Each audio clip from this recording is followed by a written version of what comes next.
Bago sinakop ng Israel ang Canaan, may umiiral na isang nakatagong espiritual na mundo na minarkahan ng mga ipinagbabawal na ritual at mga gawi na inilalarawan ng Biblia mismo bilang mga kasuklam-suklam na bagay. Ang pakikipag-ugnayan sa mga patay ay hindi simboliko. Ito ay sentrong bahagi ng isang kultura na nag-impluwensya sa buong rehiyon. Ngunit ano nga ba ang tunay na nangyayari sa mga ritual na ito at bakit ang utos ay sirain ng lahat nang walang ititirang bakas? Ngayon ay malalaman mo ang makasaysayan at espiritual na katotohanan sa likod ng isa sa mga pinakamahigpit na desisyong nakatala sa kasulatan. Mag-subscribe na ngayon at maghanda upang matuklasan ang mga detalye na halos hindi kailanman naipaliliwanag. Bago magpatuloy sa video, nais mo bang palakasin ang iyong buhay panalangin at makatulong pa sa paglago ng aming channel? Naghanda ako ng isang material na may higit sa 50 espesyal na panalangin upang gabayan ka. I-click ang link sa description at tulungan ang aming proyekto na palaganapin ang salita ni Kristo. Malamang ay narinig mo na ang tungkol sa pagsakop sa Canaan, ngunit marahil ay hindi mo kailanman naunawaan kung bakit nag-utos ang Diyos ng isang bagay na napakaradikal. Ang sagot ay wala sa mga hukbong Kananeo, wala sa kanilang mga pader. Ito ay nasa isang bagay na hindi nakikita, isang espiritual na sistema kung saan ang mga patay ay kinasangguni bilang mga orakulo, ang mga bata ay sinusunog bilang mga alay, at ang mga saserdote ay naniniwalang kaya nilang punitin ang lambong sa pagitan ng dalawang mundo.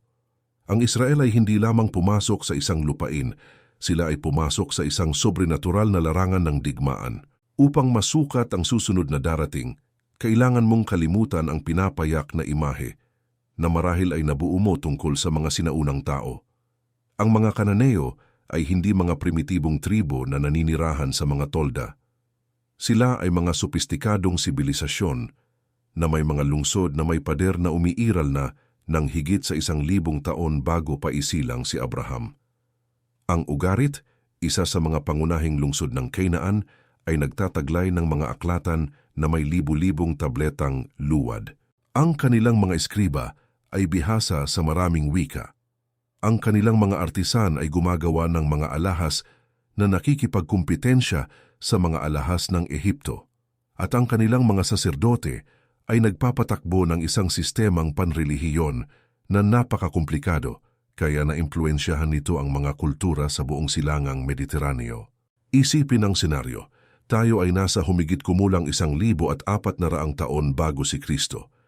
Ang Ehipto ay nagtatayo pa rin ng mga piramide. Ang Mesopotamia ay pinipino ang kanilang mga batas. At sa pagitan ng dalawang higanting ito, sa isang bahagi ng lupain na nag-uugnay sa 3 kontinente, namumukadkad ang Canaan. Hindi ito isang nagkakaisang bansa, kundi isang mosaiko ng mga independenteng lungsod-estado.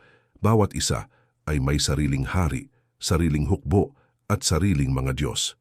Ang Hazor sa Hilaga ay may tinatayang populasyon na 20,000 naninirahan at sumasakop sa isang lugar na 80 ektarya. Ang Megiddo ang kumukontrol sa pinakamahalagang daanan sa pagitan ng Ehipto at Assyria. Ang Jericho, isa sa mga pinakalumang lungsod sa mundo, ay mayroon ng mga pader noong ang karamihan sa mga tao ay namumuhay pa bilang mga lagalag. Ang nagbuklod sa mga lungsod na ito ay hindi politika. Ito ay relihiyon. Sa tuktok ng panteon ng Canaan ay si El, ang Diyos na lumikha, na inilalarawan bilang isang matandang may puting balbas na namamahala mula sa tuktok ng isang kosmiko na bundok. Sa ilalim niya, 12 dosenang mga Diyos ang naglalaban para sa kapangyarihan at impluwensya. Si Baal ang Panginoon ng mga bagyo, ang pinakasikat. Ang kanyang pangalan ay lumilitaw ng higit sa 70 beses sa matandang tipan pa lamang, halos palaging bilang isang babala. Si Asera, ang diyosa ng pagkamayabong, ay may kanyang mga sagradong poste na nakakalat sa mga burol sa buong rehiyon. Si Mot, ang Diyos ng kamatayan, ang namamahala sa kailaliman ng lupa. At si Molek, ang pangalang ito ay dapat mong tandaan, ay humihingi ng isang uri ng alay na hanggang ngayon ay nagdudulot ng kilabot. Ngunit narito ang hindi napapansin ng marami. Ang relihiyon ng Canaan ay hindi lamang tungkol sa pagsamba sa mga estatwa o paggawa ng mga kapistahan. Ito ay isang kumpletong sistema ng espiritual na manipulasyon. Ang mga saserdoteng Kananeo ay tunay na naniniwala na kaya nilang kontrolin ang mga hindi nakikitang puwersa sa pamamagitan ng mga tiyak na ritual, na kaya nilang tiyakin ang mga ulan sa pamamagitan ng mga inkantasyon, na kaya nilang magpagaling ng mga sakit sa pamamagitan ng mga sakripisyo, at ang mas nakababahala na kaya nilang makipag-usap sa mga patay. Ang nekromansya ay hindi isang marginal na gawain sa Canaan. Ito ay institusyonalisado. May mga propesyonal na dalubhasa rito. Ang mga teksto ng ugarit ay bumabanggit ng isang uri ng mga saserdote na tinatawag na mga nakakaalam sa mga espiritu na kinasangguni ng mga hari at mga general bago ang mahahalagang labanan. Kapag ang isang monarka ay kailangang gumawa ng isang mahalagang desisyon, hindi sapat ang sumangguni sa mga buhay na tagapayo. Kinakailangang pakinggan ang mga ninuno. Pinaniniwalaan na ang mga patay ay may akses sa kaalaman na hindi taglay ng mga buhay, na kaya nilang makita ang hinaharap at ibunyag ang mga nakatagong lihim. Paano ito gumagana sa praktika? Ang mga arkeologo ay nakatagpo ng mga nakababahalang pahiwatig. Sa mga paghuhukay sa buong rehiyon, natuklasan ng mga istrukturang nasa ilalim ng lupa na konektado sa mga templo na tila nagsilbi bilang mga silid ng panawagan. Ang ilan ay may pabilog na hugis na may humigit kumulang 3 metro ang diametro at nagpapakita ng mga labi ng mga ritual na apoy, mga buto ng mga isinakripisyong hayop, at mga piraso ng seramika na ginamit para sa mga libasyon. Naniniwala ang mga eskolar na ang mga medium ay bumababa sa mga silid na ito, nagsasagawa ng mga tiyak na ritual na kinasasangkutan ng dugo at insenso at pumapasok sa mga binagong estado ng kamalayan kung saan di umano ay tumatanggap sila ng mga mensahe mula sa mundo ng mga patay. Isa alang-alang ang sitwasyon ng isang karaniwang pamilyang Kananeo. Kapag may namatay, ang katawan ay hindi lamang basta inilibing at kinalimutan. Sa maraming kaso, ito ay inilibing sa ilalim mismo ng bahay, kung minsan ay direkta sa ilalim ng sahig kung saan natutulog ang pamilya. Ang mga paghuhukay sa Megiddo ay nagbunyag ng higit sa 30 domestikong libing sa isang solong residential area. Ang mga patay ay inilalagay sa posisyong fetal, pinalilibutan ng mga personal na gamit, mga plorera na may pagkain at maliliit na estatwa na kumakatawan sa mga Diyos na tagapangalaga. Bakit ito ginagawa? Dahil ang kamatayan ay hindi itinuturing na wakas. Ito ay transisyon at ang mga ebidensya nito ay napakalakas. Sa Tel Rehov, ang mga paghuhukay ay nagbunyag ng isang funerary complex kung saan 37 katawan ang natagpuan sa magkakasunod na patong. Bawat bagong libing ay maingat na inilagay upang hindi maistorbo ang mga nauna. Ang mga arkeologo ay nakatagpo ng ebidensya ng mga paulit-ulit na pagbisita sa loob ng mga dekada na may mga bagong alay na inilalagay sa ibabaw ng mga luma. Ang ilang mga pamilya ay napanatili ang ritual na ito sa loob ng 3 o 4 na henerasyon.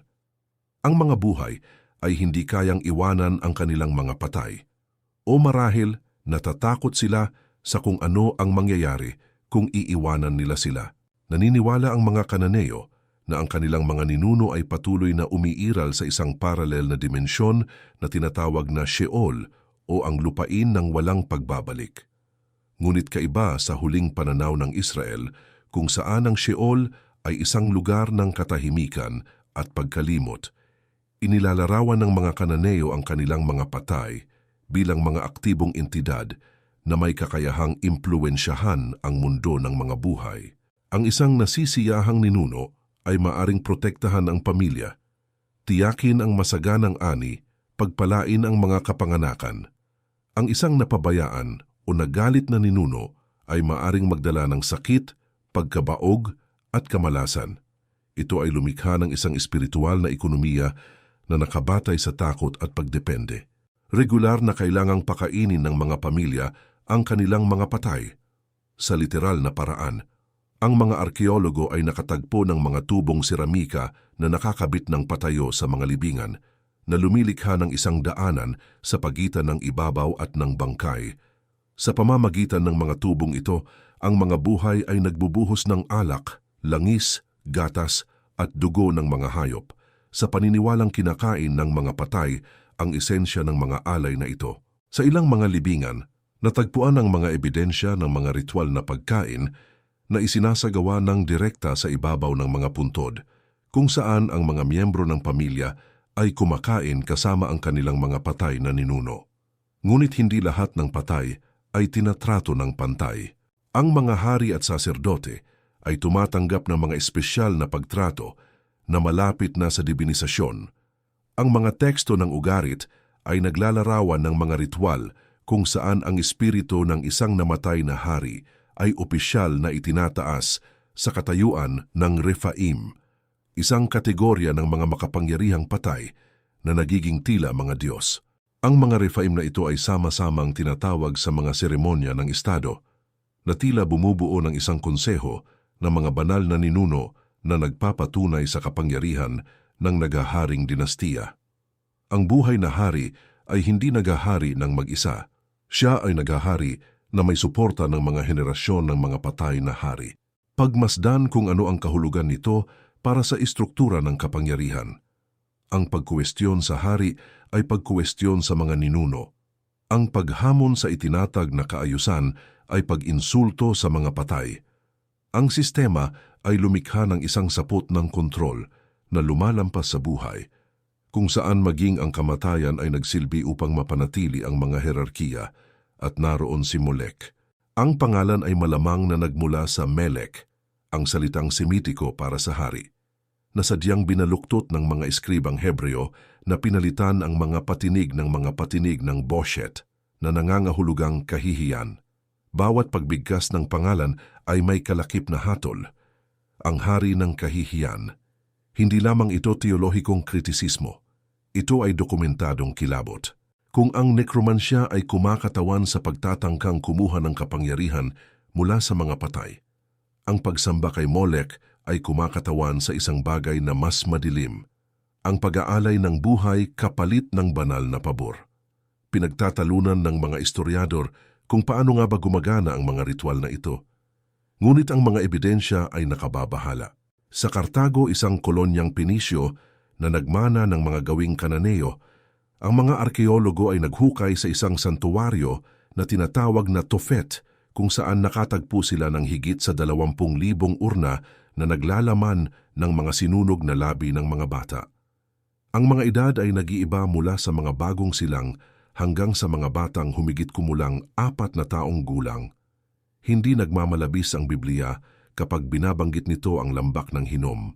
Ang lambak na ito, na matatagpuan sa labas ng Jerusalem, ay naging labis na nauugnay sa mga kasuklam-suklam na gawi, kaya ang pangalan nito sa Hebreo, Gehenna, ay naging kahulugan ng impyerno mismo sa huling literaturang Hudyo.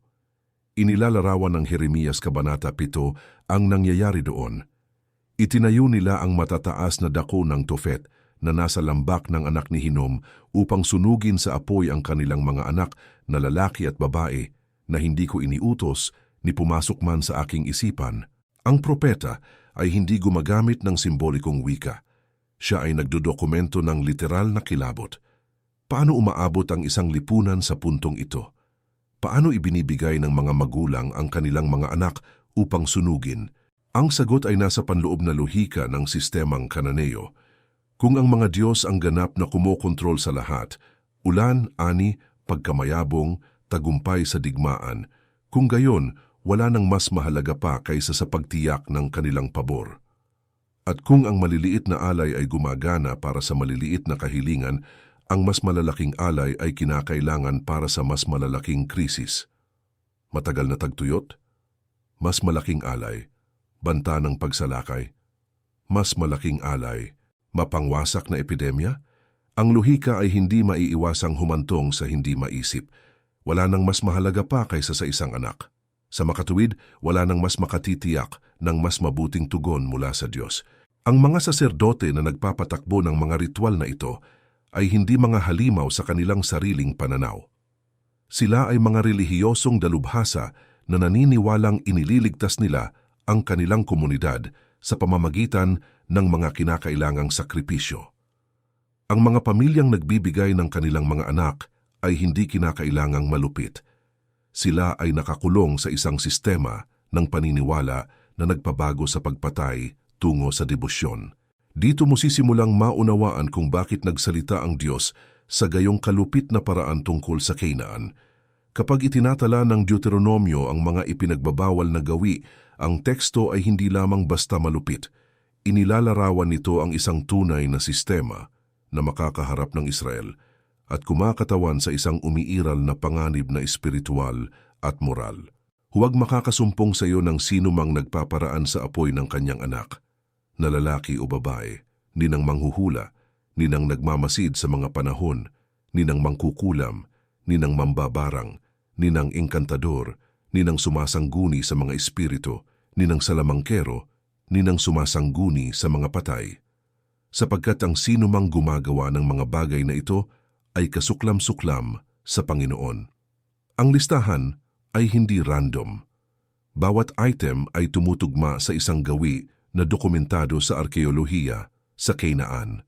Ngunit may isa pang elemento na nagpahirap pa sa sitwasyon, ang mga ritual ng pagkamayabong.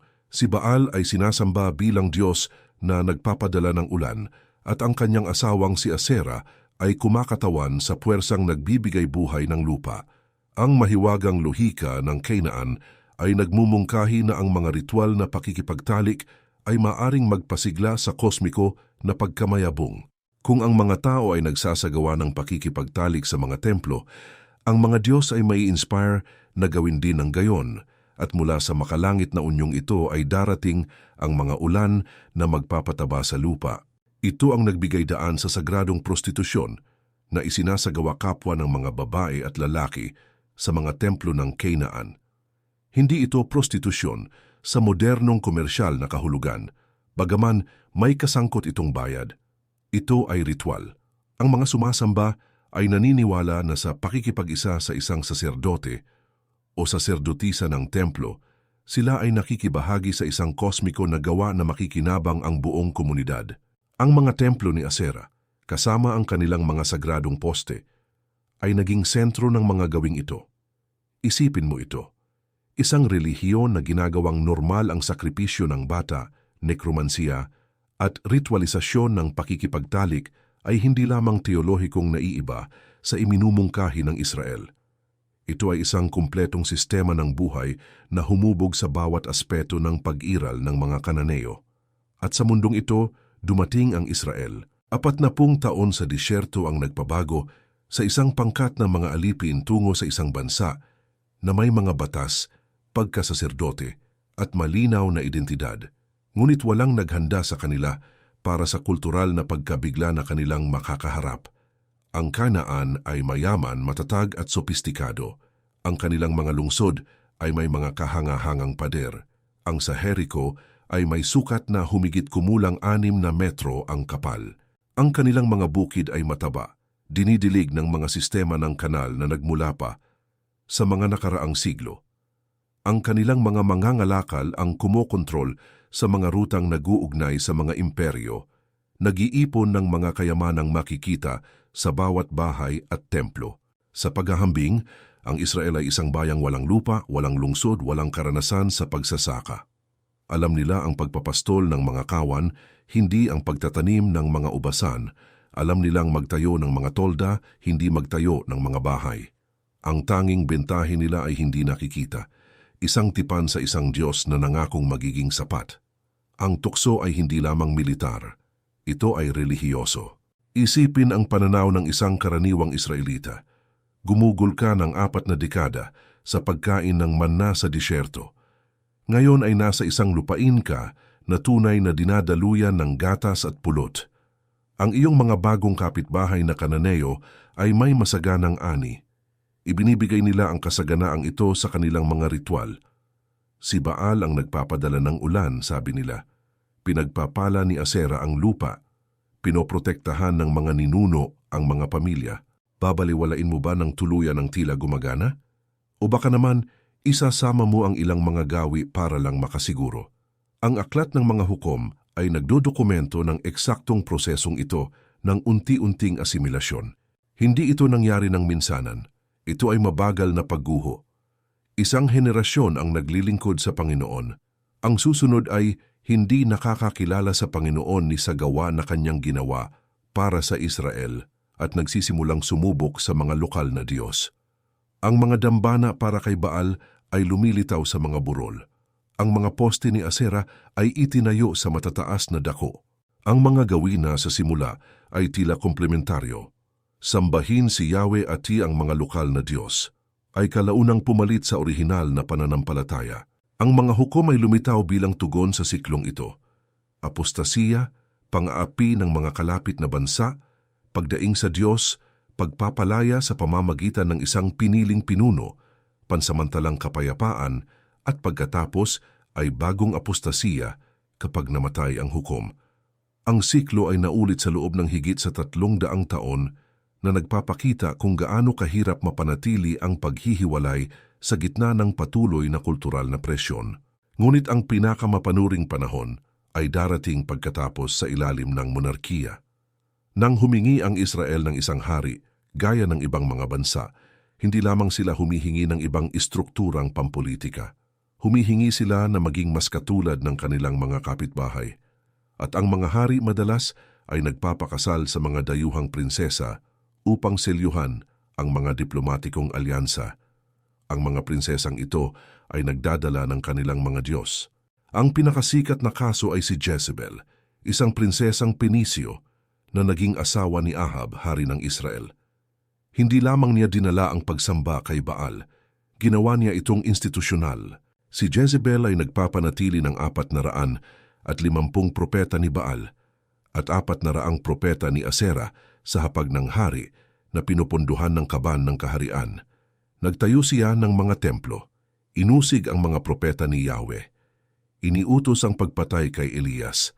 Sa ilalim ng kanyang impluensya, naranasan ng Israel ang pinakamalaking krisis na espiritual hanggang sa panahong iyon. Sa bundok Carmelo, nang harapin ni Elias ang mga propeta ni Baal, hindi lamang siya nagpapakita ng kapangyarihan. Sinusubukan niyang sirain ang isang sistema na bumihag sa buong bansa. Ang paghaharap ay tumagal ng buong araw. 450 propeta ni Baal ang sumigaw mula umaga hanggang tanghali. Sinugatan nila ang kanilang mga sarili ng mga kutsilyo at mga sibat, ayon sa kanilang kaugalian hanggang sa dumanak ang dugo. Pumasok sila sa kawalan ng malay. Sumigaw, sumayaw, tumalon sa ibabaw ng dambana. Si Elias habang nagmamasid ay nagsimulang mangutya. Sumigaw kayo ng malakas sapagkat siya ay isang Diyos. Baka siya ay nagmumuni-muni, o kaya ay umalis, o kaya ay nasa paglalakbay. Baka siya ay natutulog at kailangang gisingin. Ito ay kalkuladong pagpukaw. Inilantad nito ang kabuang kawalan ng kapangyarihan ng isang Diyos na di umano ay kumokontrol sa mga bagyo, ngunit hindi kayang magpaapoy ng isang tumpok ng kahoy. Walang nangyari. Nang sa wakas ay nanalangin si Elias, isang maikli at direktang panalangin, walang masalimuot na ritual, bumaba ang apoy mula sa langit at tinupok hindi lamang ang sakripisyo, kundi pati na ang kahoy, ang mga bato, ang lupa, at maging ang tubig na nagpabasa sa lahat. Ang mga taong naroon ay nagpatirapa at nagpahayag. Ang Panginoon siya ang Diyos. Ang Panginoon siya ang Diyos. Ngunit kahit ang dramatikong kaganapang ito ay hindi permanenteng lumutas sa problema. Si Jezebel ay nanatili sa kapangyarihan. Ang apostasiya ay nagpatuloy sa ibang mga henerasyon. Si Solomon mismo, ang pinakamatalinong hari, ay tinapos ang kanyang mga araw sa pagtatayo ng mga dambana para sa mga Diyos ng kanyang maraming dayuhang asawa. Kung siya man ay hindi nakatiis, ano pa ang aasahan sa karaniwang tao? Ang mga huling propeta ay nagdokumento ng mga gawi na nagpapatunay kung gaano kalalim ang pagpasok ng impluensyang Kananeo. Binanggit ni Isaias ang mga Israelita na naglilinis at nagpapakabanal sa mga hardin na sumusunod sa mga paganong ritual. Natagpuan ni Jeremias ang mga babaeng nagluluto ng mga tinapay para sa Reyna ng Langit, titulo ni Asera, at nagpapahayag na noong ginagawa nila iyon, sila ay may kasaganaan. Ngunit nang tumigil sila, dumating ang kamalasan. Si Ezekiel sa isang pangitain ay nakakita ng mga matatanda ng Israel na sumasamba sa mga imahe sa mga lihim na silid sa loob mismo ng templo sa Jerusalem. 70 matatanda na may mga insensaryo sa kanilang mga kamay na nagsusunog ng insenso para sa mga figura ng mga reptilya at mga kasuklam-suklam na hayop na nakaguhit sa mga pader. Hindi ito ignorante na relihiyong popular. Ito ay ang mga elite na nakikibahagi. At ang nekromansiya ay hindi kailanman tuluyang nawala. Ang pinakasikat na kaso ay nangyari kay Saul, ang unang hari ng Israel. Sa bisperas ng isang mahalagang labanan laban sa mga Filisteo, sa takot dahil hindi sinasagot ng Diyos ang kanyang mga sangguni sa pamamagitan ng mga lehitimong paraan, hinanap ni Saul ang isang medium sa Endor. Siya mismo ang nagbawal sa mga gayong gawi sa kaharian. Ngayon, sa pagbabalatkayo, hiniling niya na tawagin nito ang espiritu ni Samuel. Ang nangyari sa gabing iyon ay nagdudulot pa rin ng debate sa mga eskolar hanggang ngayon. May lumitaw. Ang medium ay sumigaw sa gulat nang makakita ng isang Diyos na umaakyat mula sa lupa. Inilalarawan ng teksto ng Biblia ang isang figura na may anyo ng isang matandang lalaki na nababalot ng isang kapa, eksakto kung paano manamit si Samuel noong nabubuhay pa. Si Saul ay nagpatira pa. Isang tinig na kinilala niya bilang kay Samuel ang nagsalita, na pinagagalitan siya dahil sa pagsangguni at hinuhulaan ang kanyang kamatayan sa susunod na araw. "Bakit mo ako ginambala sa pagpapaakyat sa akin?" tanong ng tinig. At pagkatapos ay dumating ang hatol, "Bukas ikaw at ang iyong mga anak ay makakasama ko." Lahat ay natupad. Namatay si Saul. Namatay ang kanyang mga anak. Ang hukbo ay natalo. Ang salaysay ay hindi eksaktong nagpapaliwanag kung ano ang nangyari sa sobrenatural na aspeto. Hindi nito sinasabi kung iyon nga ba talaga si Samuel o isang mapanlinlang na espiritu. Ang ipinapakita nito ay ang gawin ng pagsangguni sa mga patay ay tunay. Ito ay hinahanap maging ng mga hari at ito ay humahantong sa pagkawasak. Pagkalipas ng mga henerasyon, nang ang hilagang kaharian ay bumagsak sa kamay ng Assyria noong 722 bago si Kristo, binuod ng teksto ng Biblia ang dahilan. Ang mga anak ni Israel ay nagkasala laban sa Panginoon nilang Diyos at sumunod sa mga kaugalian ng mga bansa na pinalayas ng Panginoon sa harap nila at gumawa ng mga asera at naglingkod sa mga idolo at sinunog ang kanilang mga anak na lalaki at babae sa apoy at gumamit ng mga panghuhula at mga inkantasyon. Ang listahan ay mahalagang kapareho ng sa Deuteronomio. Ang binaliwalang babala ay naging isang natupad na paratang. Ang timog na kaharian, ang Huda, ay tumagal pa ng 136 na taon. Ngunit hindi dahil ito ay mas tapat. Ang mga hari tulad ni Manases na naghari sa loob ng 55 taon, ang pinakamahabang paghahari sa kasaysayan ng Huda, ay ganap na ibinalik ang mga gawing Kananeo. Muling itinayo ni Manases ang mga dambana ni Baal na giniba ng kanyang amang si Hezekias. Nagtayo siya ng mga poste ni Asera. Naglagay siya ng isang inukit na imahe sa templo sa Jerusalem. Nagsagawa siya ng panghuhula, sumangguni sa mga medium, at pinaraan ang kanyang anak sa apoy, malamang ay sa lambak ng hinom. Nang ang Huda ay sa wakas ay bumagsak sa kamay ng Babilonya noong 586 bago si Kristo, binigyang kahulugan ng mga propeta ang pagpapatapon bilang direktang bunga ng mga gawi na naipon sa loob ng maraming siglo. Ngunit ang nangyari sa panahon ng pagpapatapon ay makabuluhan. 70 taon sa dayuhang lupain ang nakagawa nang hindi nagawa ng mga siglo ng mga babala ng propeta. Malayo sa nawasak na templo, malayo sa lupang pangako, ang mga Hudyo ay napilitang muling pag-isipan ang kanilang pananampalataya sa isang fundamental na paraan. Paano sasambahin ang isang Diyos na nakatali sa isang templo kung ang templo ay abuna? Paano mapapanatili ang identidad kung ang lahat ng nagbibigay kahulugan sa kanila ay binunot? Ang sagot ay dumating sa pamamagitan ng isang tahimik na revolusyon, ang paglitaw ng mga sinagoga Ang sentralidad ng kasulatan, ang pagbuo ng isang bitbit na pananampalataya na hindi nakadepende sa lugar o sakripisyo. Nang bumalik ang mga Hudyo sa Jerusalem sa ilalim ni Esdras at Nehemias, may isang bagay na fundamental na nagbago. Ang tukso na sambahin si Baal ay naglaho. Ang mga poste ni Asera ay hindi na muling itinayo. Ang klasikong idolatriya na nagpahirap sa Israel mula pa sa Canaan ay natapos na lamang. Ang bayang bumalik mula sa pagpapatapon ay mahigpit na monoteista sa paraang hindi kailanman naging ang kanilang mga ninuno.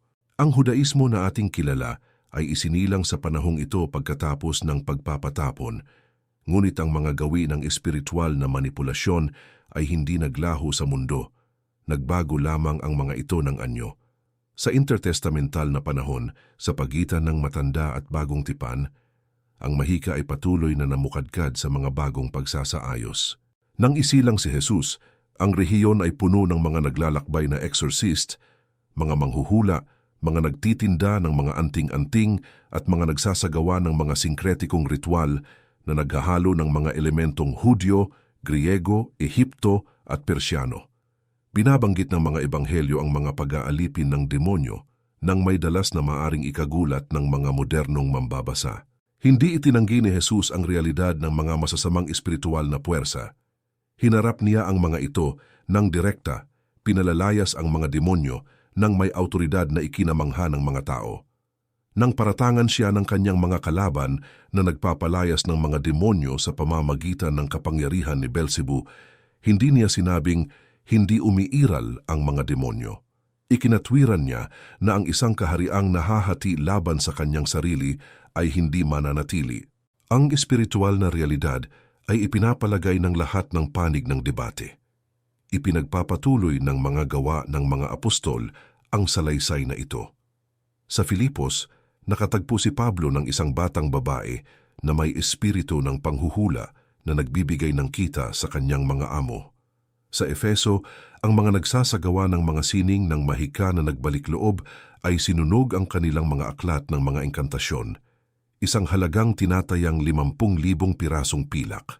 Sa Cyprus, isang salamangkero na nagngangalang Elimas ang nagtangkang pigilan ang pangangaral ng ebanghelyo. Ang unang simbahan ay isinilang sa isang kapaligirang puspos ng mga gawi na nagmula pa sa Canaan. Si Pablo sa pagsulat sa mga taga-Efeso ay ipinaliwanag ang naranasan ng Israel sa loob ng maraming siglo. Ang ating pakikipaglaban ay hindi laban sa laman at dugo, kundi laban sa mga pamunuan at mga kapangyarihan, laban sa mga namamahala sa madilim na mundong ito, laban sa mga espiritual na puwersa ng kasamaan sa mga makalangit na dako. Ang labanan na nagsimula nang tumawid ang Israel sa Jordan ay nagpapatuloy. Ang larangan lamang ang nagbago, at ang mga pagkakatulad ay kahanga-hanga. Kung paanong ang mga Kananeo ay naghanap ng lihim na kaalaman sa pamamagitan ng mga patay, ang ahas ay nangako na kayo ay magiging gaya ng Diyos na nakakaalam ng mabuti at masama.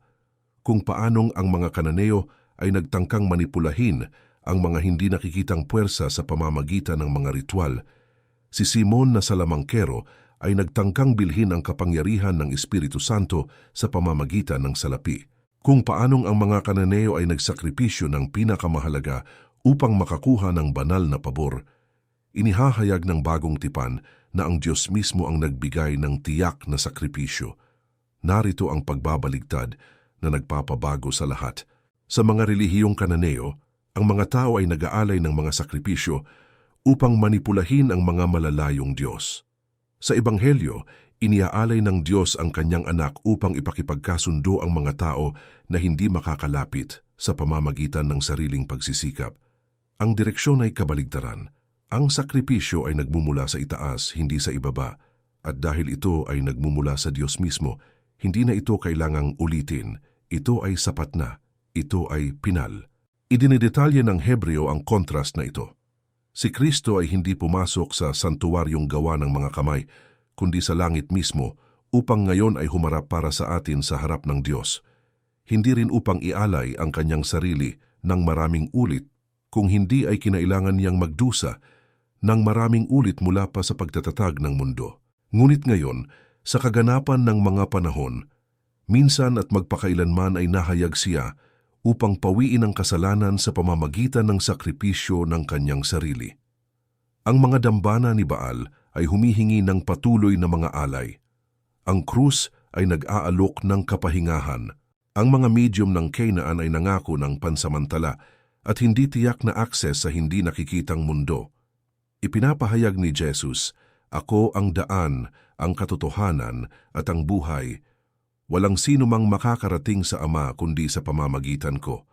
Hindi sa pamamagitan ng mga lihim na ritual, hindi sa pamamagitan ng mga espesyal na saserdote, hindi sa pamamagitan ng manipulasyon ng mga nakatagong puwersa, sa pamamagitan ng relasyon sa isang tao. At tungkol naman sa pakikipag-usap sa mga patay, ang bagong tipan ay nagpapakita ng isang bagay na radikal na naiiba. Sa halip na ang mga buhay ay nagtatangkang pilitin ang pakikipag-ugnayan sa mga patay, mayroong pangako ng muling pagkabuhay sa hinaharap. Ang mga namatay kay Kristo ay hindi magagamit para sa pagsangguni dahil wala sila sa estado ng nabawasang pag-iral sa Sheol. Sila ay wala sa katawan kasama ng Panginoon. At darating ang araw na ang mga namatay kay Kristo ay unang mabubuhay. Hindi bilang mga anino na tatawagin, kundi bilang mga kumpletong tao na muling kasama ang kanilang mga niluwalhating katawan. Ang pagkakaiba ay hindi lamang sa metodo. Ito ay sa buong kosmolohiya.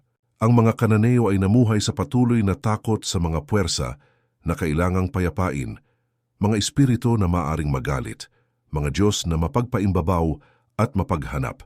Ipinapahayag ng Ebanghelyo ang isang Diyos na gayon na lamang ang pag-ibig sa sanlibutan na ibinigay niya ang kanyang bugtong na anak. Hindi isang Diyos na kailangang manipulahin, kundi isang Ama na gumagawa ng inisyatiba upang hanapin ang mga nawawalang anak. Kapag tiningnan mo ang mga inabandunang dambana ng Canaan ngayon, ang mga guho ng Hazor na nababalot ng damo, ang mga bato ng Megiddo na tahimik sa ilalim ng araw ng Mediteraneo, ang lambak ng Hinnom na naging isang parking may mga puno sa modernong Jerusalem, kung saan ang mga pamilya ay nagpipiknik, kung saan ang mga bata ay dating sinunog, makikita mo ang wakas ng isang sistema. Ang mga Diyos na humihingi ng dugo ng mga bata ay hindi nagligtas sa kanilang mga sumasamba mula sa pagsalakay ng Assyria. Ang mga ninunong ginawang Diyos ay hindi nagprotekta sa mga lungsod mula sa mga pagsalakay ng Babylonia. Ang mga ritual ng pagkamayabong ay hindi nakapigil sa mga tagtuyot na itinatala ng kasaysayan. Ngunit ang bayang tumanggi sa mga gawing ito ay umiiral pa rin. Laban sa lahat ng posibilidad sa kasaysayan, ang mga supling ng Israel ay nakaligtas sa pagpapatapon sa Babylonia, sa dominasyon ng Persya, sa sapilitang Helenisasyon, sa pagkawasak ng Roma, sa 2,000 taon ng pagkakalat, sa mga pag-uusig noong Edad Medya sa Holokausto. Ang mga bansang sumakop sa Israel ay naglaho. Ang mga imperyong umapi sa kanila ay naging mga guho. Ngunit sa mga sinagoga sa bawat kontinente, binabasa pa rin ang parehong mga kasulatan na nagbabawal sa pagsangguni sa mga patay at pagsasakripisyo ng mga bata. At ang mas kahanga-hanga, ang pananampalatayang isinilang sa Israel ay kumalat sa buong mundo. Ang ebanghelyo na ipinangaral ni Pablo sa mga sinagoga at mga plaza ngayon ay ipinapahayag sa bawat bansa sa lupa. 2 bilyong tao ang kumikilala sa kanilang sarili bilang mga tagasunod ni Jesus. Walang kontemporaryong katumbas ang pagsamba kay Baal. Walang nagtatayo ng mga poste para kay Asera. Ang mga pangalan ni Molek at Mot ay nananatili na lamang sa mga aklat na akademiko. Ang espiritual na labanan na nagsimula sa mga burol ng Canaan ay nagbunga ng isang malinaw na nagwagi. Ngunit magiging mangmang ang mag-isip na ang labanan ay natapos na. Ang mga anyo ay nagbabago, ang mga prinsipyo ay nananatili. Ang tukso na maghanap ng mga espiritual na shortcut na manipulahin ang hindi nakikita para sa sariling kapakinabangan na isakripisyo ang mahalaga kapalit ng kasaganaan. Ito ay nagpapatuloy sa mga bagong anyo. May mga naghahanap ng mga medium upang makipag-ugnayan sa mga patay, gumagastos ng malalaking halaga sa mga sesyon na nangangako ng mga mensahe mula sa kabilang buhay. May mga nagsasakripisyo ng mga relasyon, kalusugan, at integridad sa dambana ng tagumpay sa pananalapi na inuulit ng hindi namamalayan ang lohika ni Molek. May mga nagsasagawa ng mga relihiyon na nangangako ng kontrol sa tadhana sa pamamagitan ng mga tamang ritual, tamang alay, at mga mahiwagang salitang binibigkas sa eksaktong pagkakasunod-sunod. Ang industriya ng okultismo ay nagpapakilos ng bilyon-bilyon sa buong mundo. Ang mga app ng astrolohiya ay may milyon-milyong gumagamit. Ang mga medium ay lumilitaw sa mga programa sa telebisyon. Ang paghahanap na manipulahin ang mga hindi nakikitang puwersa ay hindi naglaho. Ito ay nagmoderno lamang. Ang tanong na hinarap ng Israel ay nananatili, kanino ka nagtitiwala? Sa mga sistema ba na nangangako ng kapangyarihan sa pamamagitan ng mga teknik at mga alay? O sa Diyos na nag-alay ng kanyang sarili na hindi maaaring manipulahin dahil hindi kailangang bilhin, na hindi humihingi ng dugo mula sa kanyang mga sumasamba dahil ibinuhos niya ang sariling dugo para sa kanila? Ang mga sinaunang propeta ay sumisigaw, hanggang kailan kayo mag-aalangan sa pagitan ng dalawang kaisipan? Kung ang Panginoon ay Diyos, sundin ninyo siya. Kung si Baal, sundin ninyo siya. Ang tanong ni Elias sa Carmelo ay umaalingaw-ngaw sa loob ng maraming siglo. Hindi dahil si Baal ay umiiral pa bilang isang sinasambang Diyos, kundi dahil ang fundamental na pagpili ay nananatiling buo sa bawat henerasyon. Buhay na itinayo sa relasyon sa lumikha, o buhay na itinayo sa mga pagtatangkang kontrolin ang hindi natin kayang kontrolin.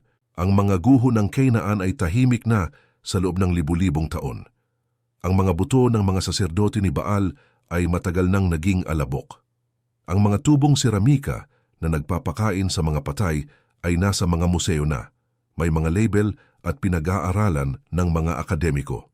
Ngunit ang tinig na tumawag sa Israel palabas ng Ehipto, na gumabay sa kanila sa disyerto sa pamamagitan ng haliging apoy, na nangako ng lupain at supling, na nagbabala tungkol sa mga espiritual na panganib sa hinaharap, ang tinig na iyon ay nagsasalita pa rin.